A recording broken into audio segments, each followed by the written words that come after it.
Welcome to the Generation Elevation podcast, a conscious, connected platform for those who are ready to manifest their dream life. I'm your host, Elise Riley, a former PT, now motivational speaker, igniting empowerment and transformation all across the globe. Here at Generation Elevation, we are committed to bringing you the most inspiring guests who will share their stories, wisdom, and advice to help you progress closer to living a life of your own terms.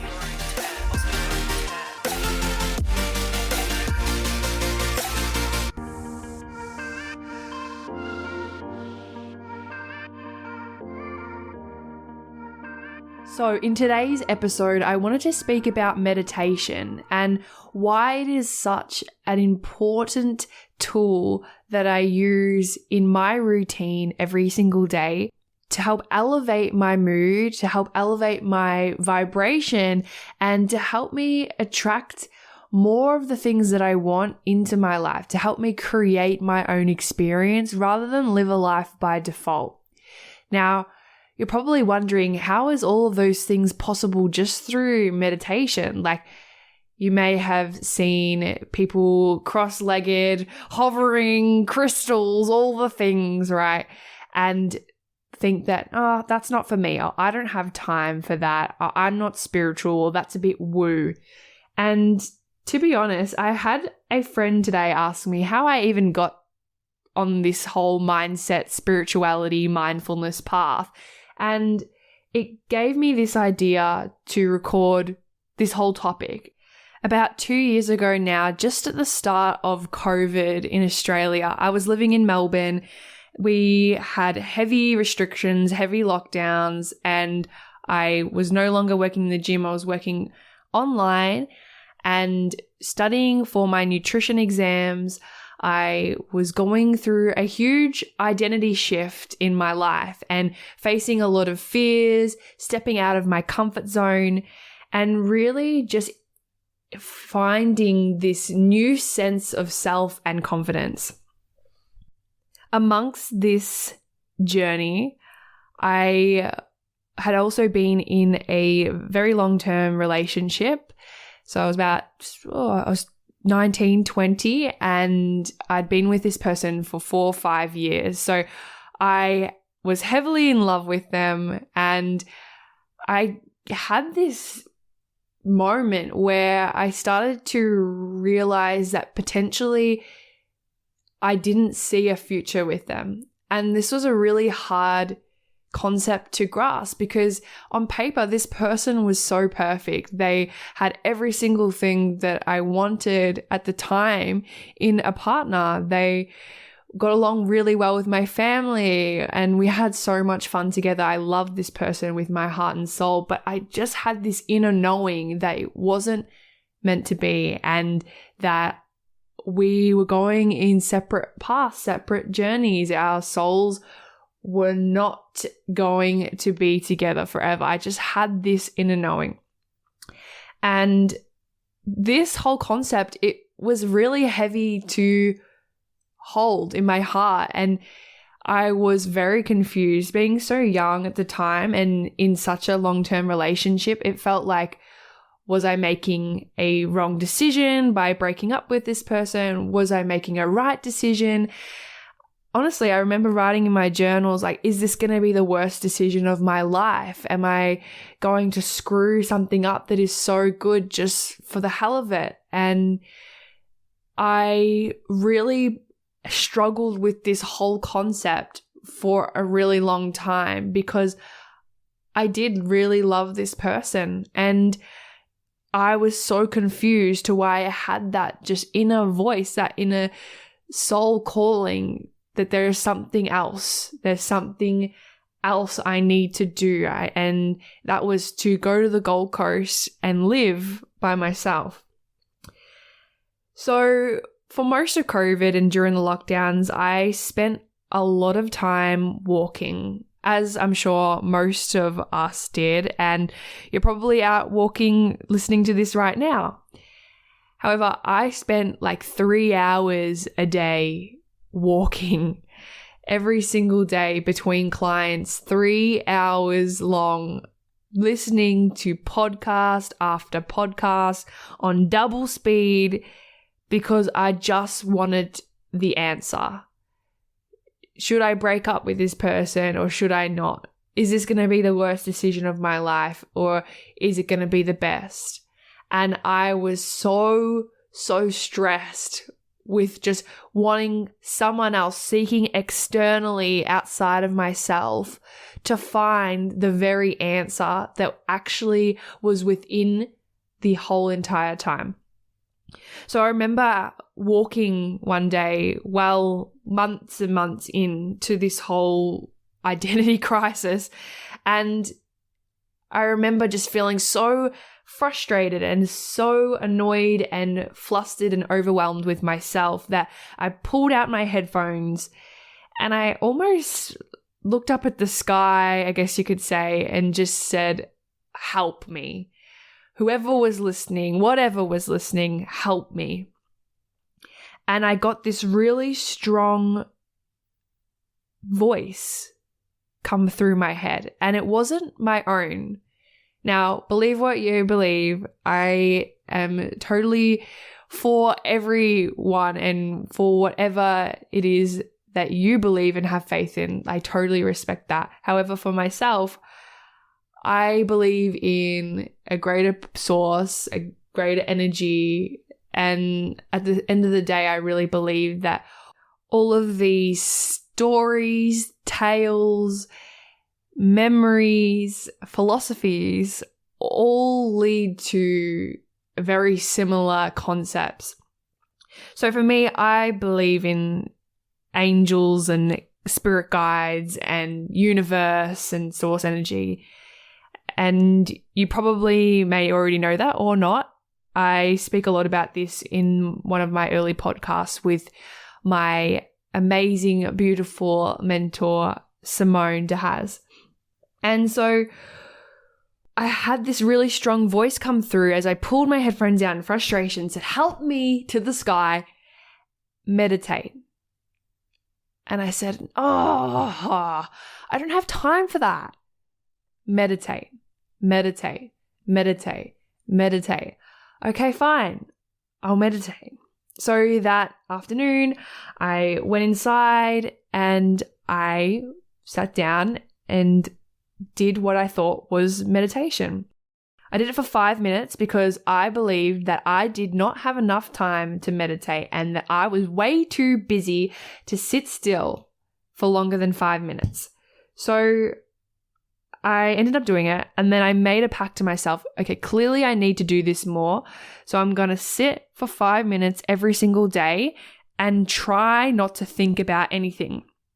Now, this is funny because I'm sure most of you can relate listening to this. If you have tried to meditate and not think about anything for even just 1 minute, it can be extremely difficult starting out because all of our lives, we've trained our brain to constantly think and think and think. So to not think for 1 minute can be really difficult at the start and does require practice. So I started going for longer. I started off with 5 minutes and was able to create a habit from it. So then made it 10 minutes. And then from 10 minutes, I made it 15. And then all of a sudden, I started to get these really beautiful experiences from meditation where I started to gain trust within myself and get little messages coming through, more voices, more intuitive downloads to go do this thing, listen to this person on YouTube, or read this book, or go to this place today, speak to this person. And I then started to build momentum towards things that I wanted, which was freedom, love. I wanted to grow my business, help more people, make more impact. And I got ideas like creating this podcast. And so I started to really evolve from that point onwards. I started to realize that all the answers that I was searching for externally through those hours and hours of podcasts, searching for what was wrong with me, that all along, the answer to what I wanted and was asking was within myself. And the only way I was able to receive that answer was to allow space for it, to actually sit down for 5 minutes minimum with no thought to let it come through. When there's a problem that comes up in our lives, our brain will think and think and think and think and think to find a solution. It's ingrained in us since caveman days.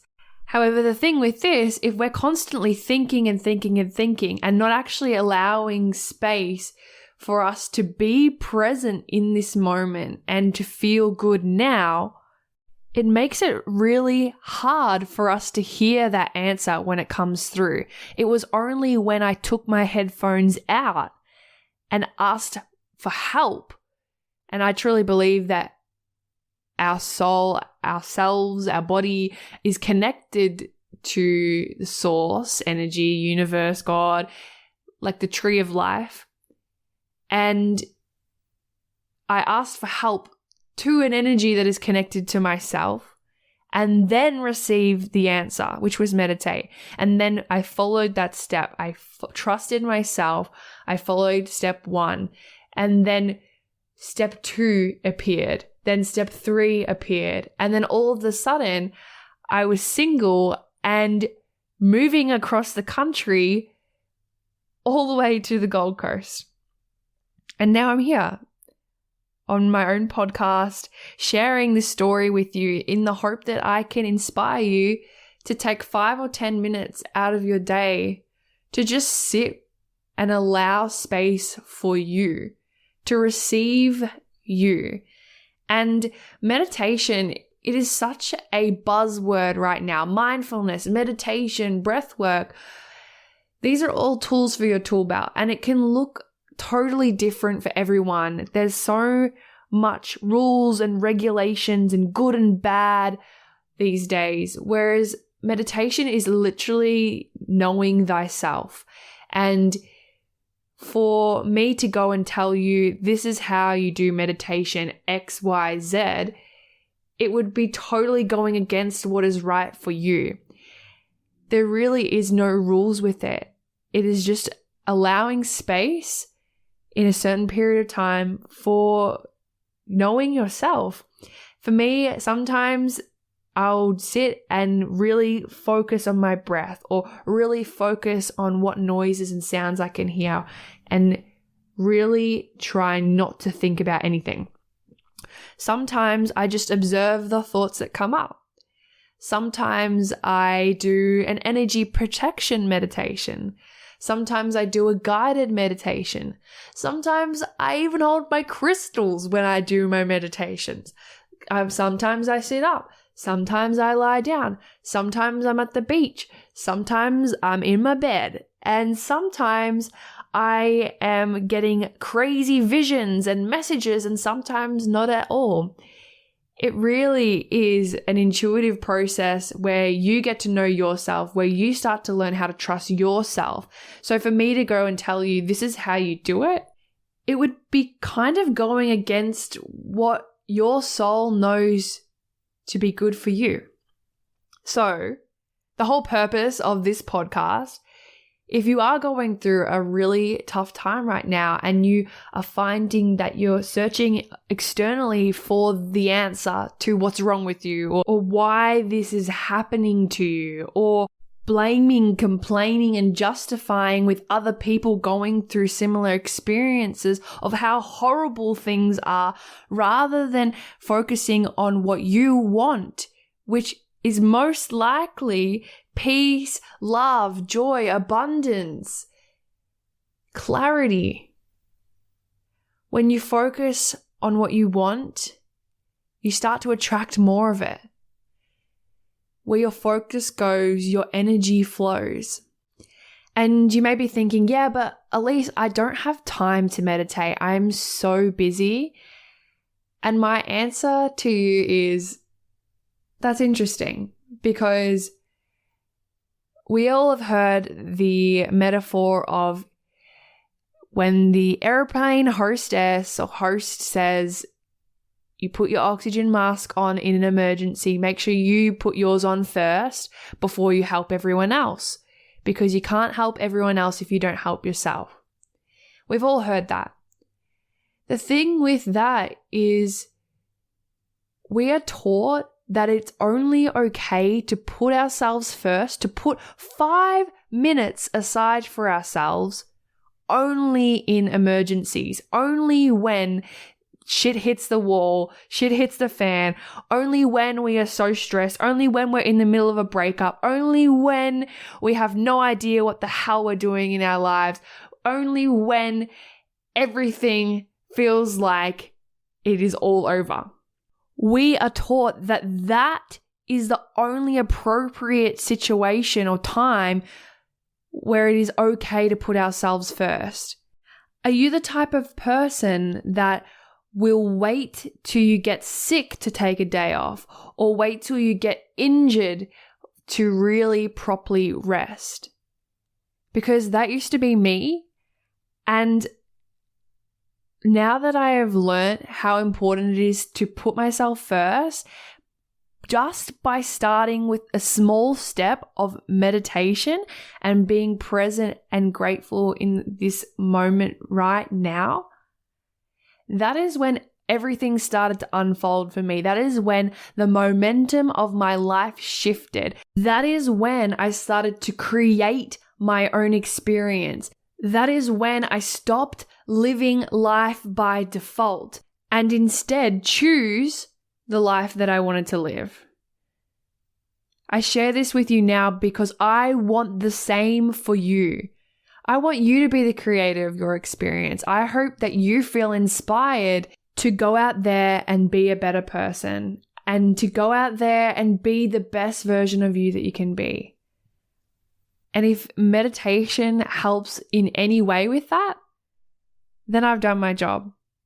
So I highly recommend you give it a go, 5 minutes. And if you need help, feel free to message me on Instagram and I would love to connect with you on there. But 5 minutes out of your day could potentially change your entire trajectory from how you feel right now towards more of what you want. Thank you for being a part of the Generation Elevation community. If you enjoyed today's episode, make sure to leave a 5-star rating, written review, share, and tag me on Instagram at elise.riley. Until next time, keep loving, keep learning, and keep rising.